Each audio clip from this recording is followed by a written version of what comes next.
Conscience Guide Team 1.8 by Sheepdog and Shepherd. My conscience is really gnawing at me, but then maybe it's me gnawing at this bone that makes me think my conscience is gnawing at me.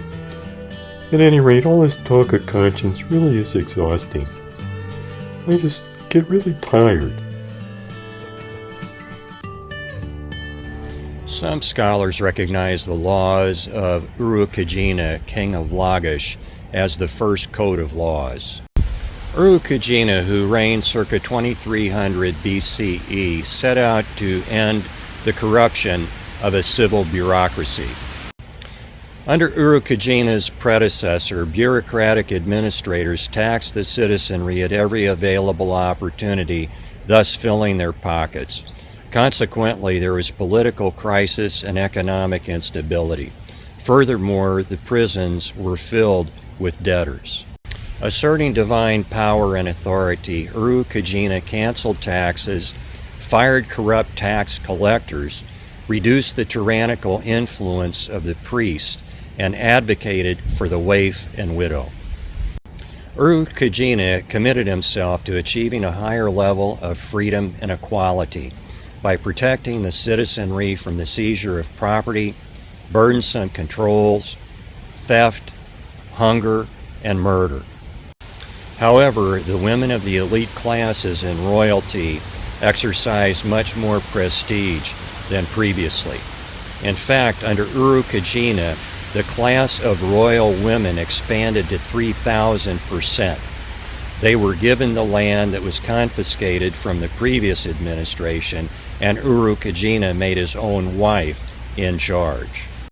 According to some scholars, his selective implementation of freedom and equality has come under further scrutiny. His laws associated with polyandry and adultery suggest that he degraded rather than enhanced the status of women. Urukagina's reign introduces some questions for us to ponder. If the people of that day recognized Urukagina's predecessor as corrupt, does it not follow that they had an innate understanding of right and wrong as well as a collective conscience? Was it Urukagina's conscience and his innate understanding of right and wrong that compelled him to eradicate the corruption of his predecessor? Does Urukagina's selective implementation of privileges and entitlements illustrate the hazards of conscience falling prey to political expedience and the intoxicating effects of power and influence? With special acknowledgement to our references consulted.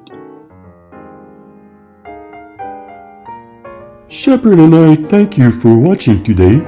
We hope you subscribe and return for our presentations on matters pertaining to conscience. This episode was produced by Sheepdog, that's me, and Shepherd, aka M. Gilbert Steiner.